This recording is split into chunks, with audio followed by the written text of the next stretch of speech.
Hello everyone, Kundan this side and मैं आप सभी का स्वागत करता हूँ अपने नए वीडियो में। आज का वीडियो बहुत ही ज़्यादा इंपॉर्टेंट है उन सारे ऑप्शन सेलर्स के लिए जो वीकली या बाई वीकली स्ट्रैटेजी करते हैं। जैसा कि लास्ट वीडियो मैंने बताया था कि मेरे पास 315 लॉट की मैंने पुट बेची थी, उसके बाद मेरे पास 400 लॉट की पुट सोल्ड थी बैंक निफ्टी में वेडनेसडे को, जब बैंक निफ्टी में 1500 पॉइंट का गैप डाउन हुआ। बैंक निफ्टी के स्पॉट से ट्यूसडे को जो स्पॉट था उससे 400 पॉइंट दूर था, मतलब 400 पॉइंट दूर मैं एक बैटमैन स्ट्रैटेजी बना के गया था और जिसमें टोटल ओवरऑल जो पुट थी मेरी 400 लॉट थी।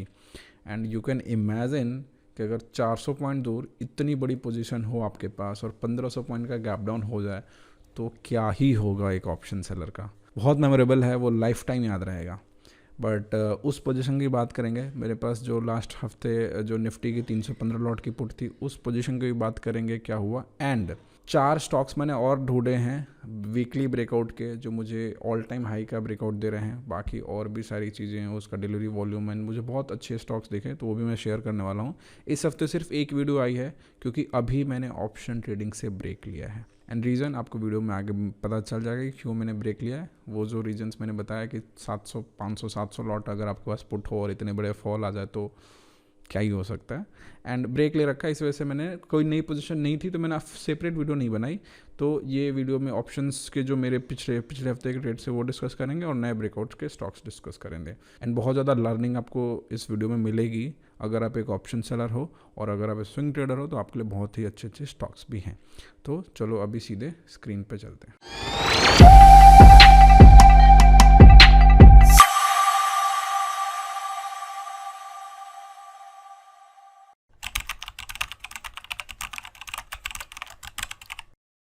सबसे पहले जो लास्ट वीडियो में मैंने 315 लॉट की पुट बेची थी उसकी बात कर लेते हैं। तो वो पोजीशन मैंने ट्यूसडे को काट ली थी, मतलब कि जो प्रीमियम्स चल रहे थे वो 6 रुपये के और मेरे बाइंग प्रीमियम्स 4 रुपये के चल रहे थे, मतलब 2 ही रुपये मेरा ओवरऑल बचा हुआ था उसमें कलेक्ट करने के लिए। जनरली मेरा रूल है कि अगर कोई भी प्रीमियम मैंने बेचा हुआ है और उसमें का मेरे को 70 to 80% प्रीमियम अगर मैंने कलेक्ट कर लिया एज ऑप्शन सेलर तो I don't wait for that 1 to 2 rupees till the expiry, मैं चुपचाप से काट लेता हूँ। एंड उस पोजीशन में मुझे जो प्रॉफिट हुआ था अराउंड 1.14 लाख का प्रॉफिट हुआ था। 1,14,000 रुपये का प्रॉफिट मैंने बुक किया था। उसके जो भी ऑर्डर बुक थे एग्जिट करने के बाद वो टेलीग्राम ग्रुप में मैंने शेयर किए थे, आपको यहाँ पे कहीं दिख जाएगा। ट्यूसडे को ये पोजीशन काटने के बाद मैंने एक 1 DT ट्रेड लिया बैंक निफ्टी में। ट्यूसडे को ही सुबह में पोजीशन काट ली अराउंड 1 बजे के आसपास। एंड 3 बजे के आसपास मैंने बैंक निफ्टी में एक बैटमैन स्ट्रैटेजी डिप्लॉय करी क्योंकि अगले दिन एक्सपायरी थी। तो नीचे साइड में मैंने 400 पॉइंट दूर मैंने पुट बेची और ऊपर साइड में 400 पॉइंट दूर मैंने कॉल भी बेचा और उसके 200 पॉइंट पहले मैंने हेज बाय किया, इनसाइड हेज। एंड जो मेरी आउटर हेज थी वहाँ पे मैंने करी ओवर हेजिंग। अब जिसको ओवर हेजिंग नहीं पता उनके लिए मैं बता दूं कि अगर 1 लॉट मैंने पुट बाय करा है, 4 लॉट मैंने पुट सेल करा है, तो फुल हेज के लिए 3 लॉट में पुट बाय करूंगा तो 4 बाय 4 सेल वो फुल हेज हो जाता है। और ओवर हेज का मतलब होता है कि आपने 1 लॉट पुट इनसाइड पहले बाय कर लिया, लेट्स से स्पॉट से 200 पॉइंट दूर, और 200 पॉइंट दूर यानी 400 पॉइंट स्पॉट से मैंने पुट सेल करा। एंड उसके 500 पॉइंट दूर जो मैं हेजेस बाय कर रहा हूँ ना, आउटर हेजेस, वो मैंने बाय करे थे कम से कम 5-6 पर लॉट के हिसाब से, मतलब 1:3:5 के रेशियो में मेरे पास ओवरहेज्ड बैटमैन थे। जो लोग करते हैं मैं एक पे ऑफ भी दे दूंगा कि वो कैसा बनता है एक्चुअली। तो 1:3:5, मतलब 1/3 सेल और 5 बाई, तो टोटल मैंने ऐसे पोजीशन अपना बना के मैं गया था। एंड उसी ने मुझे बचाया।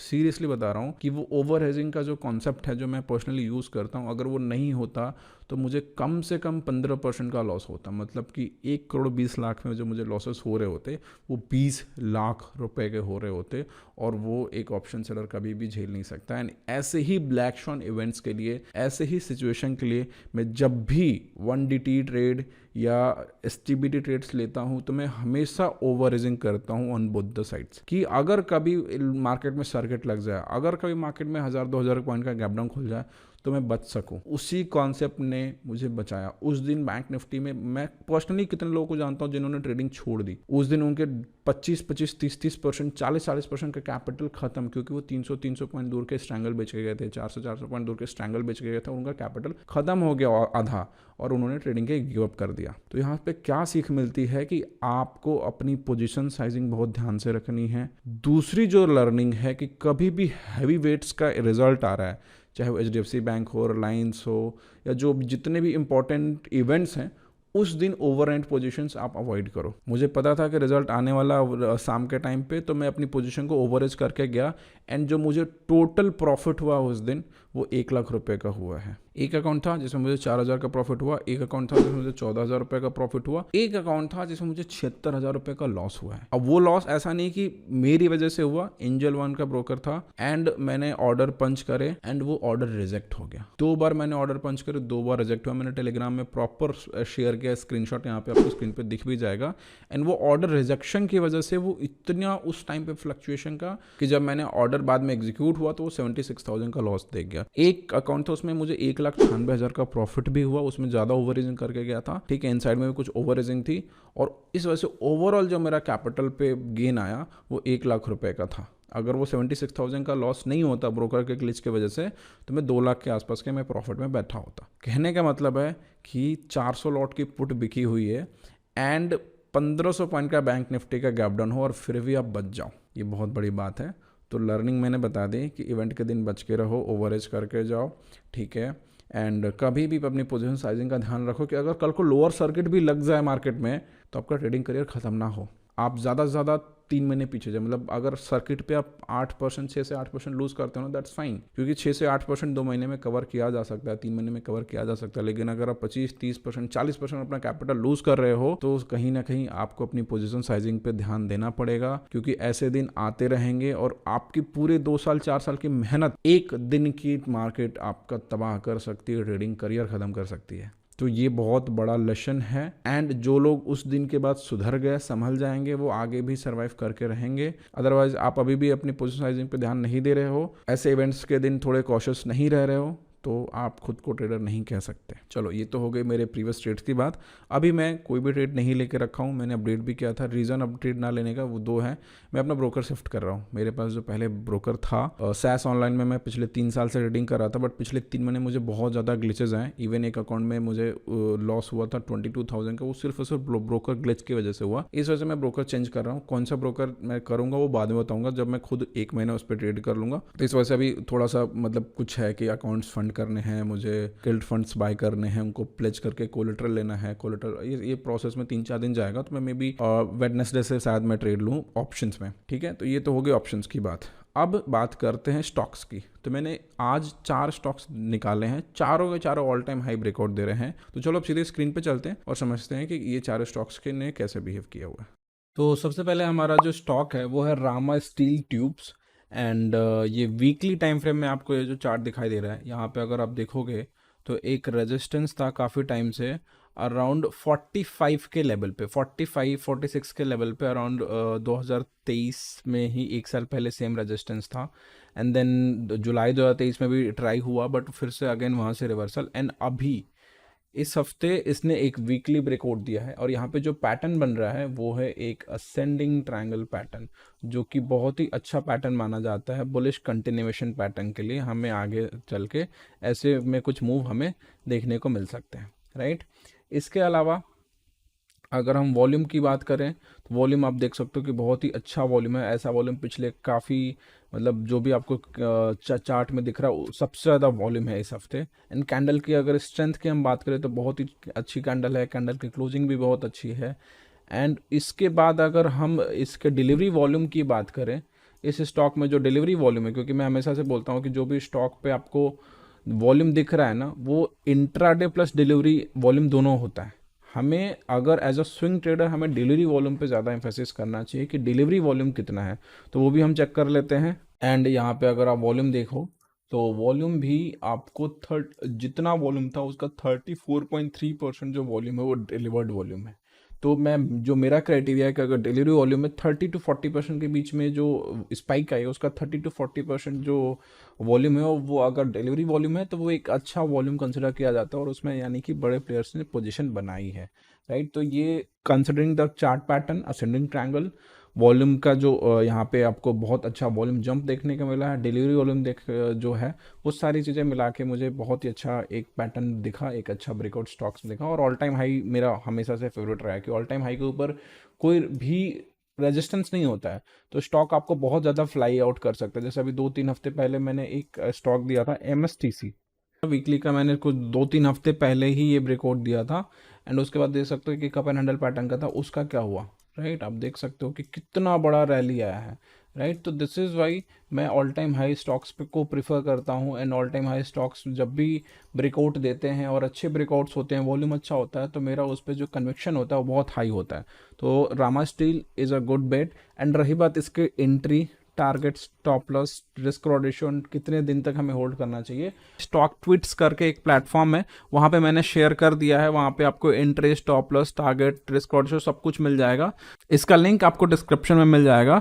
जो आज का दूसरा स्टॉक है वो फर्टिलाइजर सेक्टर से है, मैंगलोर केमिकल फर्टिलाइजर्स। अब यहाँ पे भी आप देखोगे तो एक ऑल टाइम हाई का ब्रेकआउट है, एंड वो भी राउंडिंग बॉटम पैटर्न। यहाँ पे अगर जो पैटर्न बन रहा है इसको हम बोलते हैं राउंडिंग बॉटम पैटर्न। ये मुझे और ज्यादा हाई कनेक्शन का लग रहा है। क्यों? क्योंकि जब कभी भी स्टॉक में धीरे धीरे ऊपर जाते हैं वो और ऊपर सस्टेनेबल ग्रोथ देते हैं, सस्टेनेबल मूव देते हैं। कभी भी कोई स्टॉक ऐसा वन वे जा रहा है ना, तो उसके रिवर्सल के या उसके साइडवेज होने के चांसेस ज्यादा होते हैं। लेकिन कोई स्टॉक धीरे धीरे करके ब्रेकआउट दे रहा है ना, तो इसके ऊपर जाने के चांसेस हाई कन्वेक्शन के साथ होता है। तो दिस इज द रीजन कि ये बहुत स्लोली मूव दे रखा ऊपर, और जो भी मूव आई है वो वॉल्यूम सपोर्टेड मूव है। वॉल्यूम सपोर्टेड मूव आप देखोगे कि जब भी रेड कैंडल्स बने हैं उससे ज्यादा जो ग्रीन वॉल्यूम कैंडल्स है वो बड़े हैं। जितने ग्रीन वॉल्यूम कैंडल्स हैं वो बड़े हैं। और जब भी फाइनल मूव आई थी ब्रेकआउट के टाइम पे, वहां पे आप देख सकते हो कि वॉल्यूम का पार्टिसिपेशन कितना ही अच्छा है। एंड अगेन अगर हम इसके डिलीवरी वॉल्यूम की बात करें तो उसको भी चेकआउट कर लेते हैं। अब देख सकते हो कि इसका डिलीवरी वॉल्यूम में जो इस वीक का वॉल्यूम है वो एक तो बहुत ही ज्यादा स्पाइक है, मतलब इतना वॉल्यूम पिछले कई महीनों में नहीं आया। और सबसे बड़ी बात कि इसमें से जो 45.6% वॉल्यूम है वो डिलीवरी क्वांटिटी है। तो it's a very good sign. मतलब मैं तो 30-40% पे ही खुश हो जाता हूँ, यहाँ पे तो 45% का डिलीवरी वॉल्यूम है। तो इस वजह से इस स्टॉक को मैंने अपने ब्रेकआउट लिस्ट में रखा हुआ है, और यहाँ पे आपको बहुत ही अच्छे मूवमेंट देखने को मिल सकते हैं। अब रही बात इसके ट्रेड प्लान की, तो इसका जो भी ट्रेड प्लान है वही अगेन मैंने स्टॉक ट्विट्स के प्लेटफॉर्म पे शेयर कर रखा है। Interest, stop loss, target, risk rotation, trade duration, वो सारा आप लिंक डिस्क्रिप्शन में है, क्लिक करके एक्सेस कर सकते हो फॉर फ्री, कोई चार्जेस नहीं है। जो थर्ड आता है हमारा स्टॉक वो है एक PSU LIC। ये स्टॉक ऐसा है जो शायद ही कोई नहीं जानता होगा, क्योंकि वो जिंदगी के साथ भी और जिंदगी के बाद भी है। तो ये जब भी IPO आया था ना, उसके बाद काफ़ी बेयरिशनेस देखी, एंड मतलब लोग इंटरेस्ट दिखाना छोड़ दिए थे इस स्टॉक में।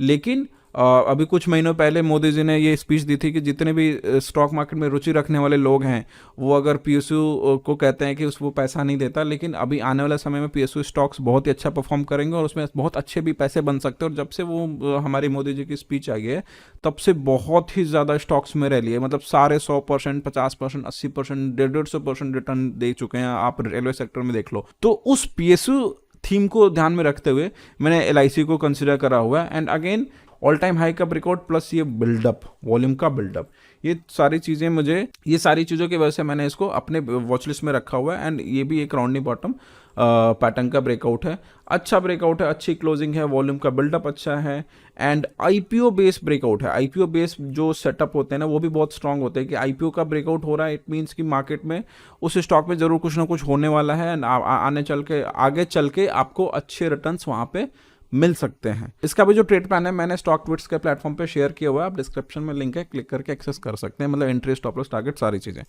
लास्ट हमारा जो स्टॉक है दैट इज बालकृष्ण इंडस्ट्रीज।